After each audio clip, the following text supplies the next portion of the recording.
أعوذ بالله من الشيطان الرجيم. بسم الله الرحمن الرحيم. الحمد لله الذي أنزل على عبده الكتاب ولم يجعل له عوجا قيما لينذر بأسا شديدا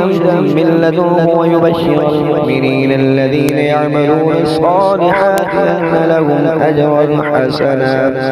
ماكثين فيه أبدا وينذر الذين قالوا اتخذ الله ولدا ما لهم به من علم ولا لآبائهم كبرت كلمة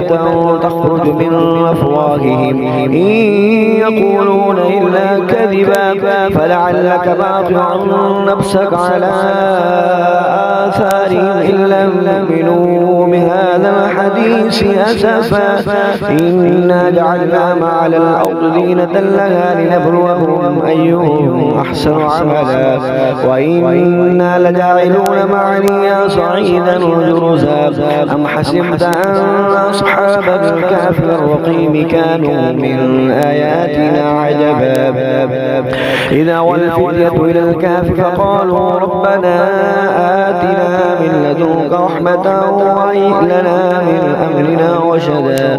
فضربنا على آذانهم في الكهف سنين عددا ثم بعثناهم لنعلم أي الحزبين أحصى لما لبثوا عمدا نحن نقص عليك نبأهم بالحق إنهم فتية آمنوا بربهم وزدناهم هدى وربتنا على قلوبهم إذ قاموا فقالوا ربنا رب السماوات والأرض لن ندعو من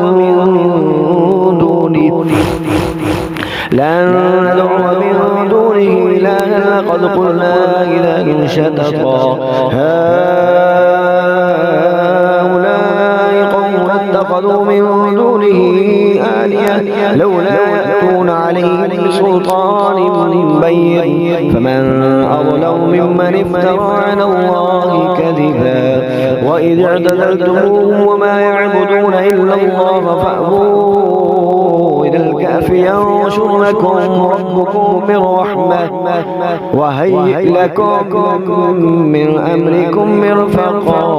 وترى الشمس إذا طلعت تدابر عن الكهف ذات اليمين وإذا غربت تقرضهم ذات الشمال وهم في فجوة منه ذلك من آيات الله من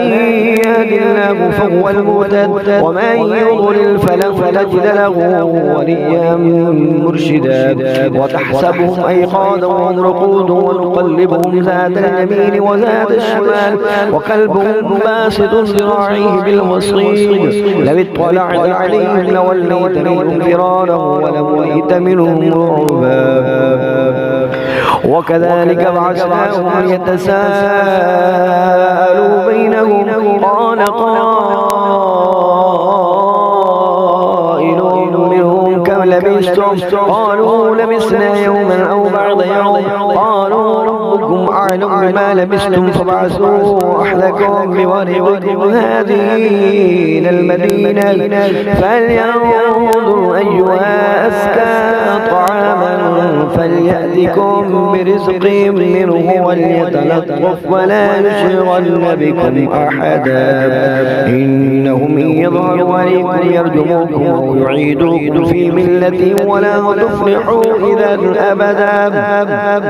وكذلك أرسلنا عليهم ليعلموا أن وعد الله حق وأن الساعة لا ريب فيها إذ يتنازعون بينهم أمرهم فقالوا بنوا عليهم بنيانا ربهم أعلم بهم قال الذين غلبوا على أمرهم لنتخذن عليهم مسجدا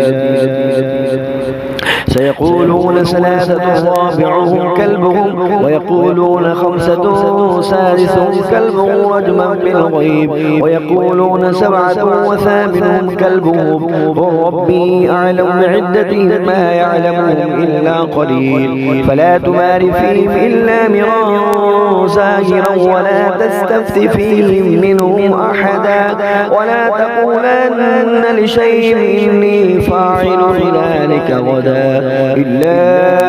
أن يشاء الله فإذا نسيت وقل عسى أن يهديني ربي ليقرب من هذا رشدا ولبثوا في كهفهم 300 سنين وازدادوا 9 قل الله أعلم ما لبثوا له غيب السماوات والأرض أبصر به وأسمع ما لهم من دونه من ولي ولا يشرك في حكمه أحدا واتل ما أوحي إليك من الكتاب ربك لا مبدل لكلماته ولا تجد من دونه ملتحدا واصبر نفسك مع الذين يدعون ربهم بالغداة والعشي يريدون وجهه ولا تعد عيناك عنهم تريد زينة الحياة الدنيا ولا تطع من أغفلنا قلبه عن ذكرنا واتبع هواه وكان أمره فرطا وقل الحق من ربكم فمن شاء فليؤمن ومن شاء فليكفر إنا أعتدنا للظالمين نارا أحاط بهم سرادقها وإن يستغيثوا يغاثوا بماء كالمهل يشوي الوجوه بئس الشراب وساءت مرتفقا إن الذين آمنوا وعملوا الصالحات إنا لا نضيع أجر من أحسن عملا أولئك لهم جنات عدن تجري من تحتهم الأنهار يحلون فيها من سابر من ذهب ويلبسون ثيابا خضرا من سندس واستبرق متكئين فيها على الأرائك نعم الثواب وحسنت مرتفقا واضرب لهم مثلا رجلين جعلنا لأحدهما جنتين من أعناب وحففناهما بنخل وجعلنا بينهما زرعا كلتا الجنتين آتت أكلها ولم تظلم منه شيئا وفجرنا خلالهما نهرا وكان له ثمر فقال لصاحبه وهو يحاوره أنا أكثر منك مالا وأعز نفرا ودخل جنته وهو ظالم لنفسه قال ما أظن أن تبيد هذه أبدا وما أظن الساعة قائمة ولئن رددت إلى ربي لأجدن خيرا منها منقلبا قال له صاحبه وهو يحاوره أكفرت بالذي خلقك من تراب ثم من نطفة ثم سواك رجلا لكن هو الله ربي ولا أشرك بربي أحدا ولولا إذ قلت جنتك قلت ما شاء الله لا قوة إلا بالله إن ترني أنا أقل منك مالا وولدا فعسى ربي أن يؤتيني خيرا من جنتك ويرسل عليها حسبانا من السماء فتصبح سعيدا زلقا أو يصبح ماؤها غورا فلا تستطيع له طلبا وأحيط بثمره فأصبح يقلب كفيه على ما أنفق فيها وهي خاوية على عروشها ويقول يا ليتني لم أشرك بربي أحدا ولم تكن له فئة ينصرونه من دون الله وما كان منتصرا هنالك الولاية لله الحق هو خير ثوابا وخير عقبا واضرب لهم مثل الحياة الدنيا كماء أنزلناه من السماء فاختلط به نبات الأرض فأصبح شيما تذروه الرياح وكان الله على كل شيء مقتدرا المال والبنون زينة الحياة الدنيا والباقيات الصالحات خير عند ربك ثوابا وخير أملا ويوم نسير الجبال وترى الأرض باردة وحشرناهم فلم نغادر منهم أحدا وعرضوا على ربك صفا لقد جئتمونا كما خلقناكم أول مرة بل زعمتم أن لن نجعل لكم موعدا ووضع الكتاب فترى المجرمين مشفقين مما فيه ويقولون يا ويلتنا ما لهذا الكتاب لا يغادر صغيرة ولا كبيرة إلا أحصاها ووجدوا ما عملوا حاضرا ولا يظلم ربك أحدا وإذ قلنا للملائكة اسجدوا لآدم فسجدوا إلا إبليس كان من الجن ففسق عن أمر ربه أفتتخذونه وذريته أولياء من دوني وهم لكم عدو بئس للظالمين بدلا ما أشهدتم خلق السماوات والأرض ولا خلق أنفسهم وما كنت متخذ المضلين عدلا ويوم يقول نادوا شركائي الذين زعمتم فادعوهم فلم يستجيبوا لهم وجعلنا بينهم موبقا ورأى المجرمون النار فظنوا أنهم واقعوها ولم يجدوا عنها مصرفا ولقد صرفنا في هذا القرآن للناس من كل مثل كان الإنسان أكثر شيء جدلا وما منع الناس أن يؤمنوا إذ جاءهم الهدى ويستغفروا ربهم إلا أن تأتيهم سنة الأولين أو يأتيهم العذاب قبلا وما نرسل المرسلين إلا مبشرين ومنذرين ويجادل الذين كفروا بالباطل ليدحضوا بالحق واتخذوا آياتي وما أنذروا هزوا ومن أظلم ممن ذكر بآيات ربه فأعرض عنها ونسي ما قدمت يداه إنا جعلنا على قلوبهم أكنة أن يفقهوا وفي آذانهم وقرا وإن تدعوهم إلى الهدى فلن يهتدوا إذا أبدا وربك الغفور ذو الرحمة لو يؤاخذهم بما كسبوا لعجل لهم العذاب بل هم موعد لن يجدوا من دونه موئلا وتلك القرى أهلكناهم لما ظلموا وجعلنا لمهلكهم موعدا وإذ قال موسى لفتاه لا أبرح حتى أبلغ مجمع البحرين أو أمضي حقبا فلما بلغ مجمع بينهما نسي حوتهما فاتخذ سبيله في البحر سربا فلما جاوزا قال لفتاه آتنا غداءنا لقد لقينا من سفرنا هذا نصبا قال أرأيت إذا وينا إلى السفرة فإني نسيت الحوت وما أنسانيه إلا الشيطان أن أذكره واتخذ سبيله في البحر عجبا قال ذلك ما كنا نبغي فارتد على آثارهما قصصا فوجد عبدا من عبادنا آتيناه رحمة من عندنا وعلمناه من لدنا علما قال له موسى هل أتبعك على أن تعلمني مما علمت رشدا قال إنك لن تستطيع معي صبرا وكيف تصبر على ما لم تحط به خبرا قال ستجدني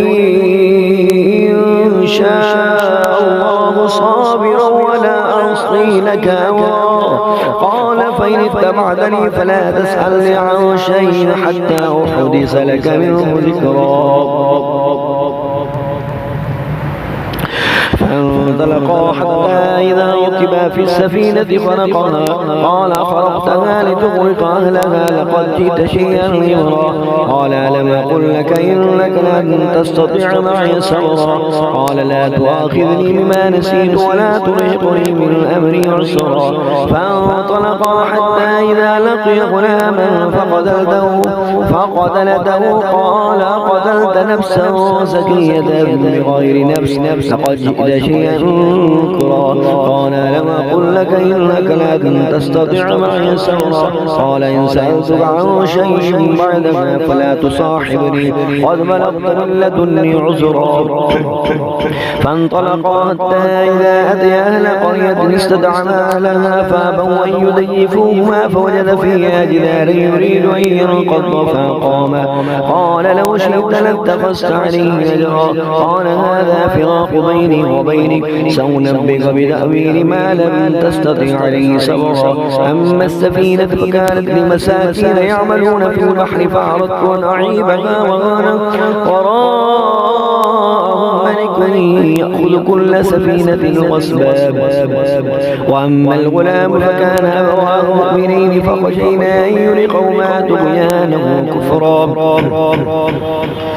فأردنا أن يبدلهما ربهما خيرا منه زكاة وأقرب رحما. وأما الجدار فكان لغلامين يتيمين في المدينة وكان تحته كنز لهما وكان أبوهما صالحا فأراد ربهما أن يبلغ أشدهما ويستخرج كنزهما رحمة من ربك وما فعلته عن أمري ذلك تأويل ما لم تستطع عليه صبرا. ويسألونك عن ذي القرنين قل سأتلو عليكم منه ذكرا. إنا مكنا له في الأرض وآتيناه من كل شيء سببا فاتبع سببا حتى إذا بلغ مغرب الشمس وجدها تغرب في عين حمية ووجد عندها قوما قلنا يا هذا القرنين إما أن تعذب وإما أن تتخذ فيهم حسنا. قال أما من ظلم فسوف نعذبه ثم يرد إلى ربه فيعذبه عذابا نكرا. وأما من آمن وعمل صالحا فله جزاء الحسنى وسنقول له من أمرنا يسرا. ثم أتبع سببا حتى إذا بلغ مطلع الشمس وجدها تطلع على قوم لم نجعل لهم من دونها سترا كذلك وقد أحطنا بما لديه خبرا. ثم أتبع سببا حتى إذا بلغ بين السدين وجد من دونهما قوما لا يكادون يفقهون قولا قالوا يا هذا القرنين إن يأجوج ومأجوج مفسدون في الأرض فلنجعلك خرجا على أن تجعل بيننا وبينهم سدا. قال ما مكني فيه ربي خير فأعينوني بقوة نجعل بينكم وبينهم ردما. آتوني زبر الحديد حتى إذا ساوى بين الصدفين قال انفخوا حتى إذا جعله نارا قال آتوني أفرغ عليه قطرا فما استطاعوا أن يظهروه ما استطاعوا له نقبا. قال هذا رحمة من ربي فإذا جاء وعد ربي جعله دكا وكان وعد ربي حقا. وتركنا بعدهم يومئذ يموج في بعض ونفخ بالصور فجمعناهم جمعا. وعرضنا جهنم يومئذ للكافرين عرضا الذين كانت أعينهم في غطاء عن ذكري وكانوا لا يستطيعون سمعا. أفحسب الذين كفروا أن يتخذوا عبادي من دوني أولياء إنا أعددنا جهنم للكافرين نزلا. قل هل ننبئكم بالأخسرين أعمالا الذين ضل سعيهم في الحياة الدنيا وهم يحسبون أنهم يحسنون صنعا. أولئك الذين كفروا بآيات ربهم ولقائهم حبطت أعمالهم فلا نقيم لهم يوم القيامة وزنا. ذلك جزاؤهم جهنم بما كفروا واتخذوا آياتي ورسلي هزوا. إن الذين آمنوا وعملوا الصالحات كانت لهم جنات الفردوس نزلا خالدين فيها لا يبغون عنها حولا. قل لو كان البحر مدادا لكلمات ربي لنفد